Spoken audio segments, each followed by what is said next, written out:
Welcome to the Princess I'm Possible show.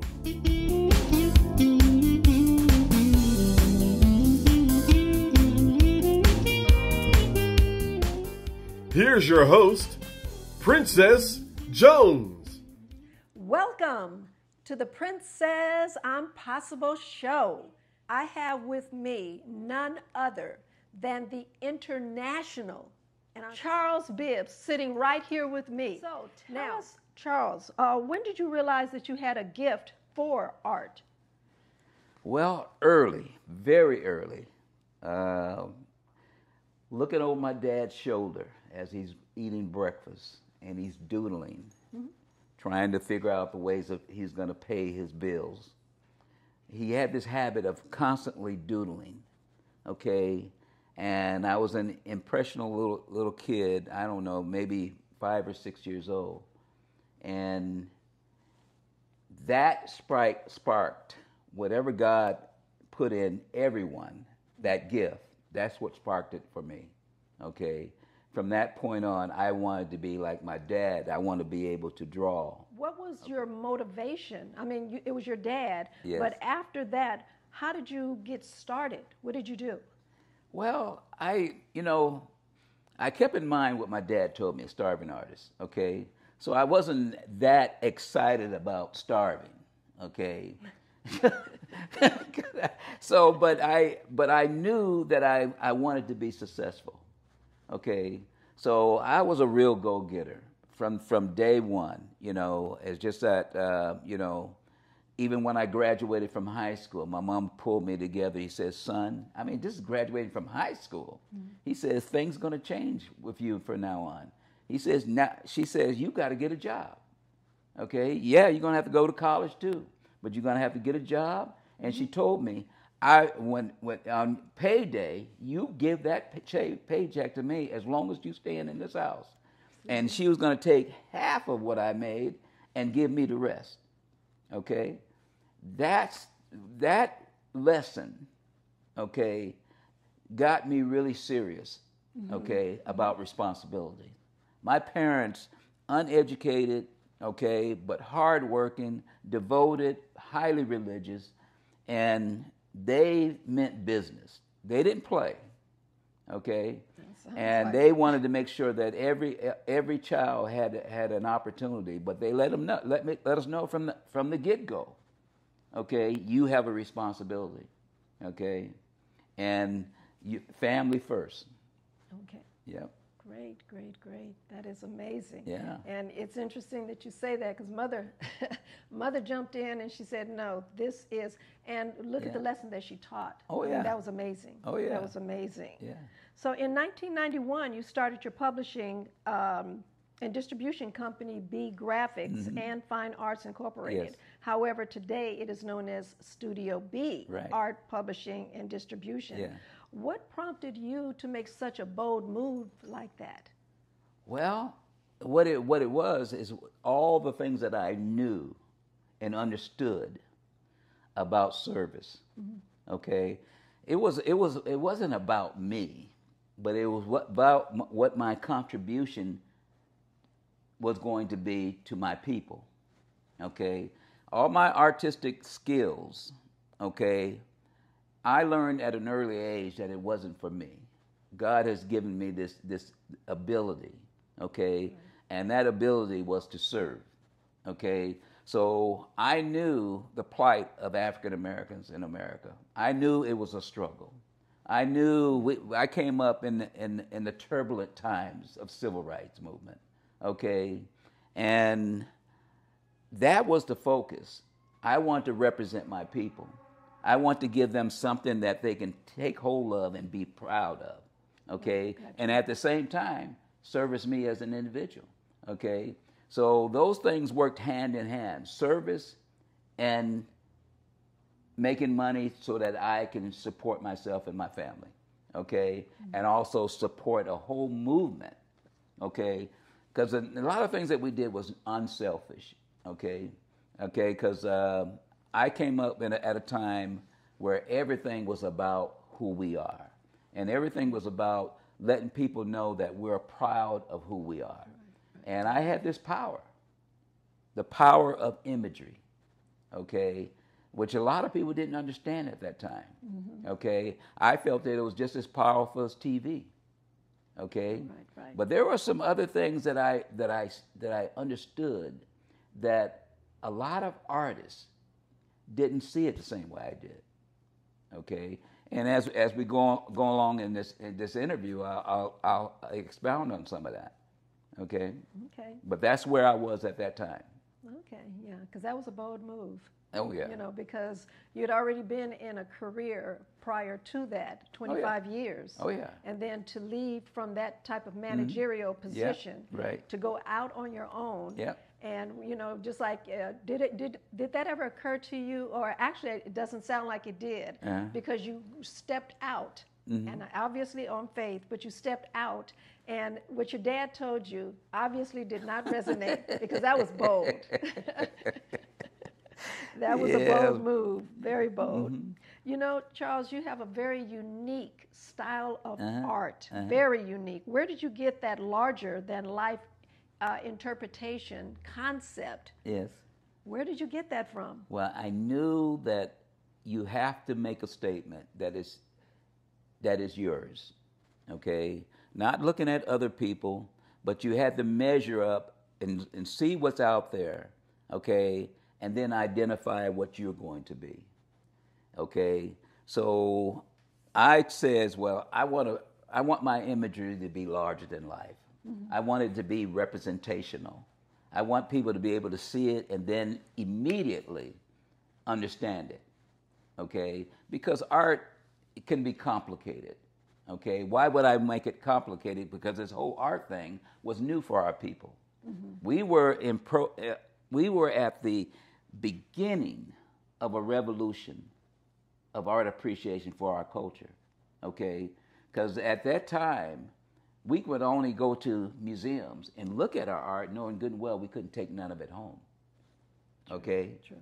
So that's another thing that we can discuss, because what I decided to do was look at this thing really kind of scientifically and in a business acumen rather than art. Okay, you couldn't just do the art alone, because if I did art alone, that would be what my father warned me about, starving. Okay, but I brought in the business acumen. Okay, and by studying what my people needed and how to get it to them. Okay, and that is the biggest story that in my life, is how to bridge that and create something not benefit me, but it started a whole national movement. Okay, there was about me and about 10 other artists that did this back in the early 60s and 70s. Okay, and you know, I feel proud that when people speak about the early beginnings of making art affordable for my people, I was in the center of that. Okay. That is awesome, because, you know, and that's interesting, because when someone sees an Charles Bibbs piece, they quickly know that it is your piece, that it's like your signature. That's basically what it is. It's your signature, because, as you said, it is bigger than life. You know, you take a leg and you really expound upon it. You take the, you know, different parts or whatever it is, and it's emphatical. So that is amazing. That truly is amazing. You know, because. But you know, I was a little crazy too. You know, you can't do this without being a little crazy. Okay, I give you one example is in my church. Okay, and I always tell people this, because I tell young artists, because, you know, to be an artist, you have to be creative. And the creativity comes more than just painting a picture, okay? It's your flair. It's how you look. It's how you talk. It's your attitude, okay? So I'm getting ready for church one day, and I had this vision in my head. I says, you know, I want to do something creative today. You know, instead of wearing a regular suit and stuff like that. So I went and bought this bright yellow blazer. Okay, then I got a black and white polka dot tie, white pants, okay, and two-tone shoes, okay. And mind you, this is an experiment right in my head, okay. My church, I was raised up in the church. Everybody knew me, you know, and I wanted to get a response. I wanted to see how people, you know. So I walk into this church, okay, and you know how when you walk into a Baptist church, that door opens. What did everybody in the audience do? They look back and see who's coming in the church. Right. So you can imagine me coming in this yellow blazer, and everybody was looking at me, and I'm walking, and they followed me all the way to my seat.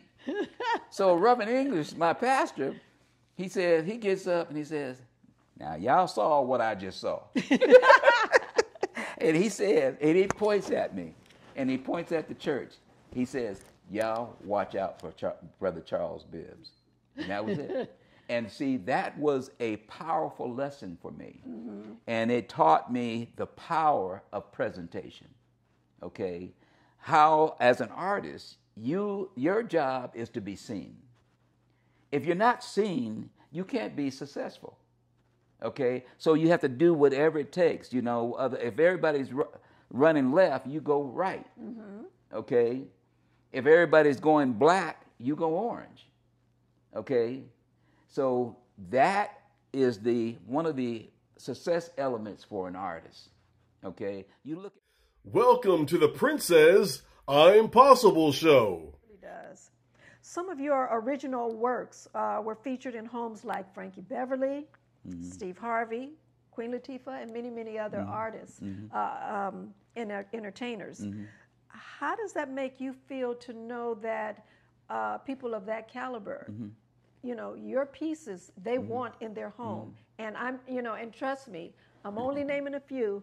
It's many others mm-hmm. that have your pieces mm-hmm. in their homes. How does that make you feel? Well, it makes me feel, because that's the end result of what I'm doing, and I learned a long time ago, okay, the power of the visual image, okay. For a long time, okay, in our homes, okay, the only thing that when I was raised up, the only thing that was in my home visually was a white, blonde-haired, blue-eyed Jesus, okay, and a picture of Martin Luther King, and a whole lot of family photos mm-hmm. on the walls, okay, and that was it, okay, and I realized that, and I started developing a business model for myself. First of all, what I said to myself, I want to create something to go on those walls other than what I was raised up with. I want to create something that's going to inspire, you know, people in their homes, okay?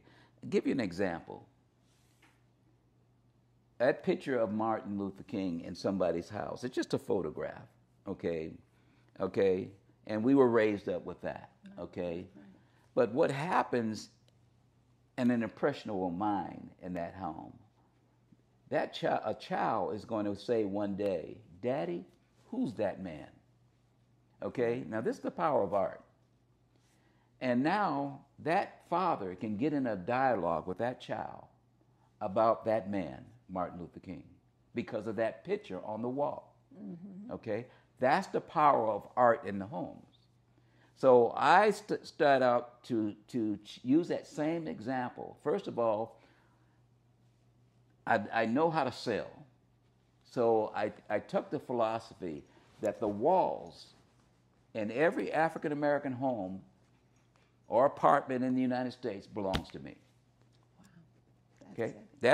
That's where my job is, to get my images on millions of walls in black people's homes. Only for the fact that it will serve empowerment on who they are as a people, okay? And it will spur conversations in that home.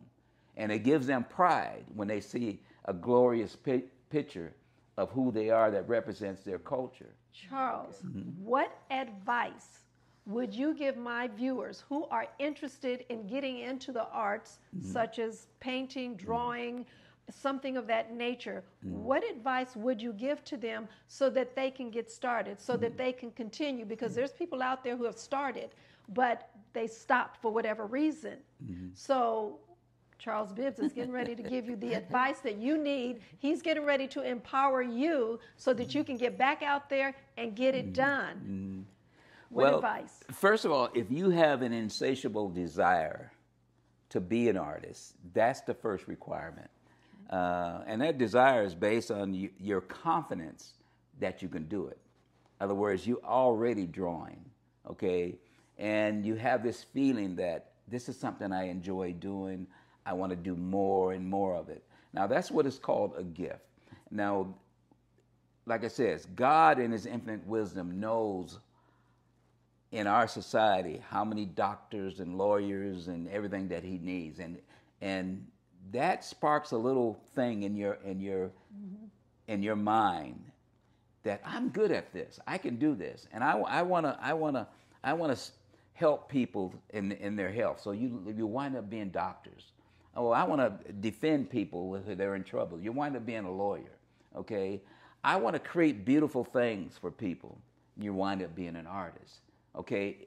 First, it starts with this insatiable desire. Okay. And then you go out and perfect your trade. Number 2. Okay? Perfect it to the nth degree. And whether it's school, but I think don't be confused on the fact that it takes a PhD. Now, I'm just telling you, in our culture, okay, in music, okay, I don't know. It's just like art. I watched my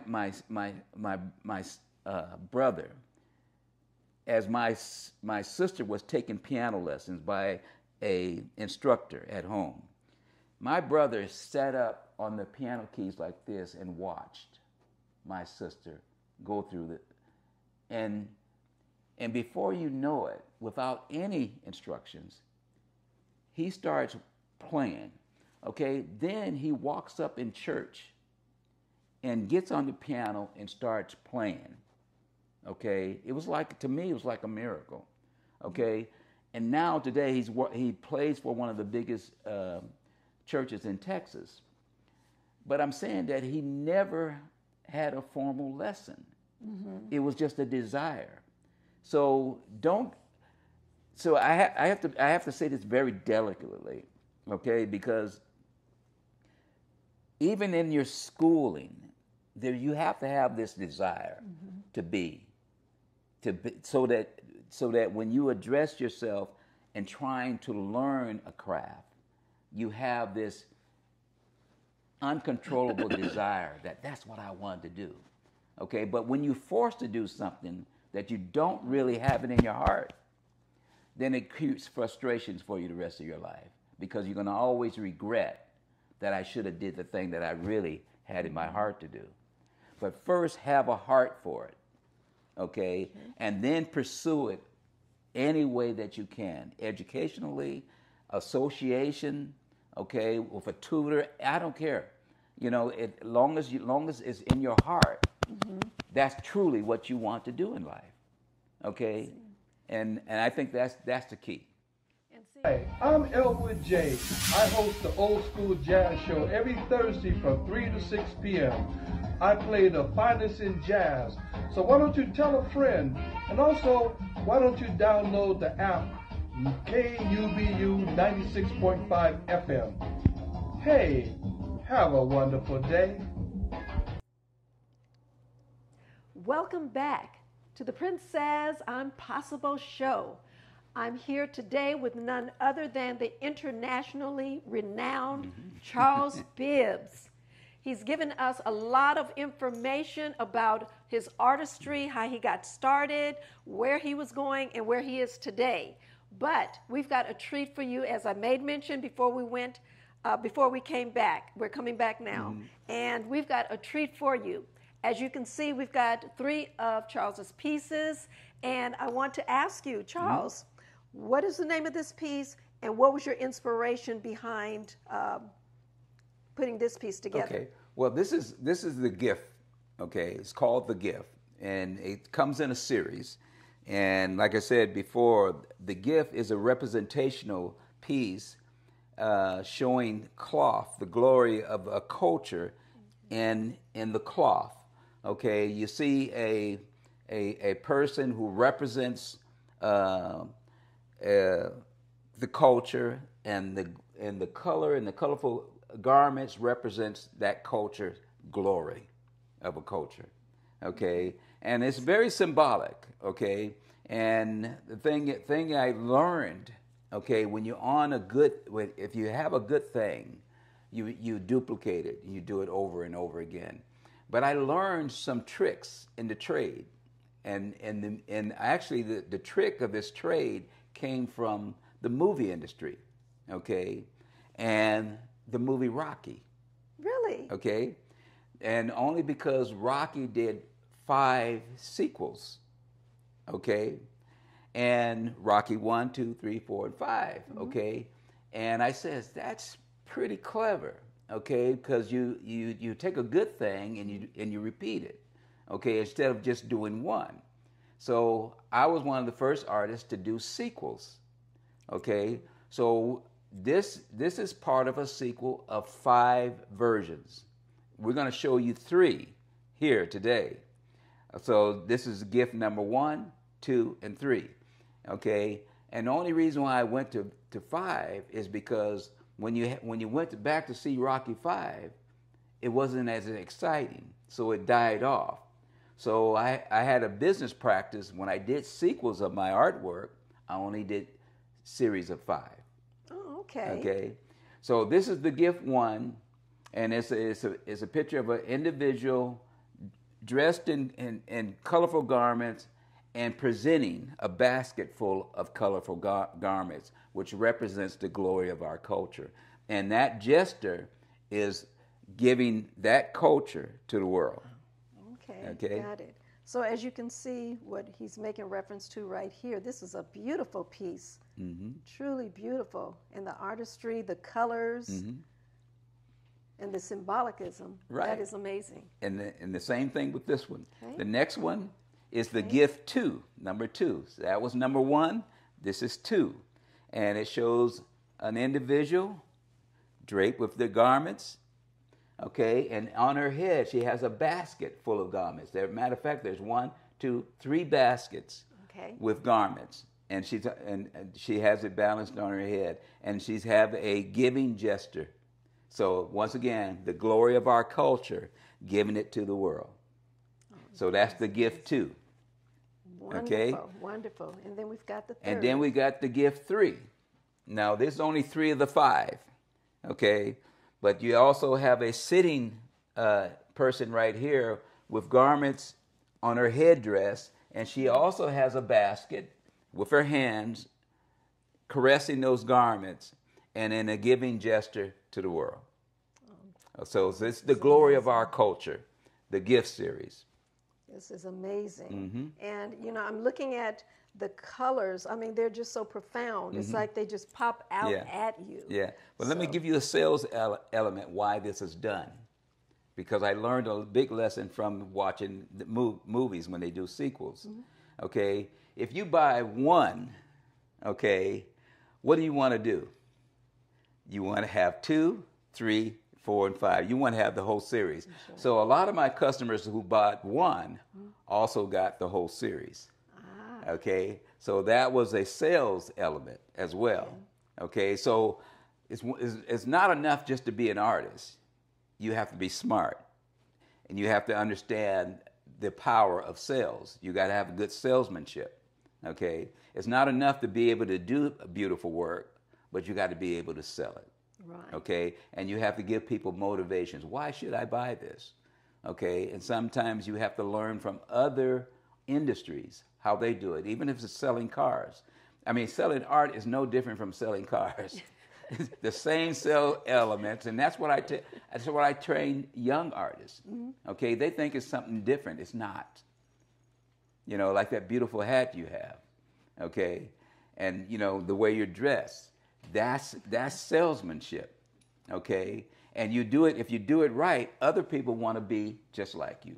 And if you do your artwork, and if you make it in multiple copies, then everybody wants to be. Right, right. Okay. This is amazing. So again, if you can give the names of each one of these pieces, because I'm letting you know now, I gave you the website, www.cbibbs.com, and the phone number is area code 951 682-8185. There we go.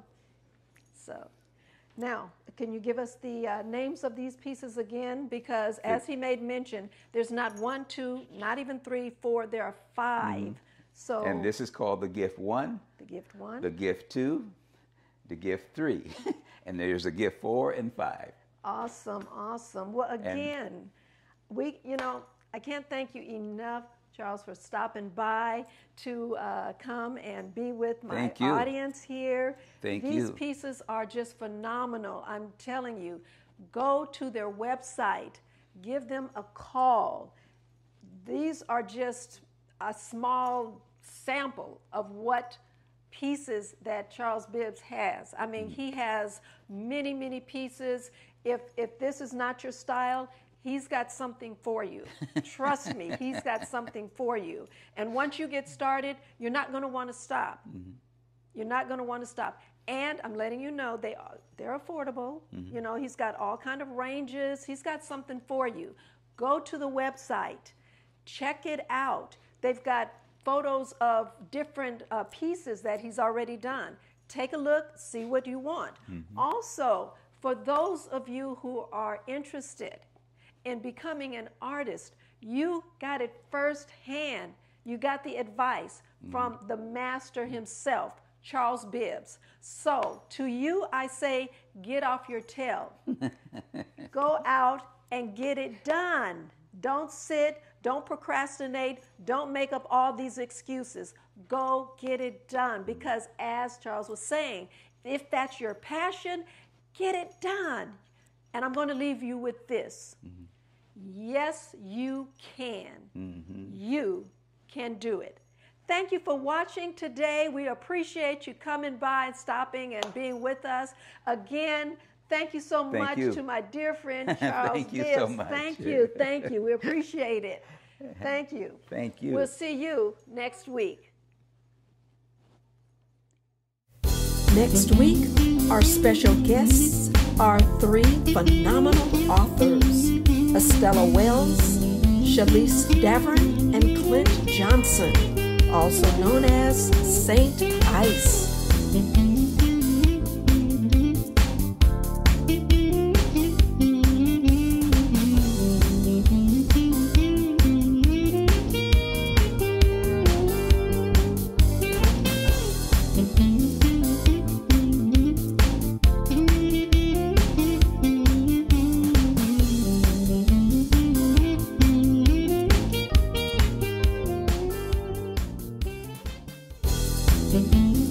Thank our guests, and thank you for tuning in. Next week, we have an exciting show just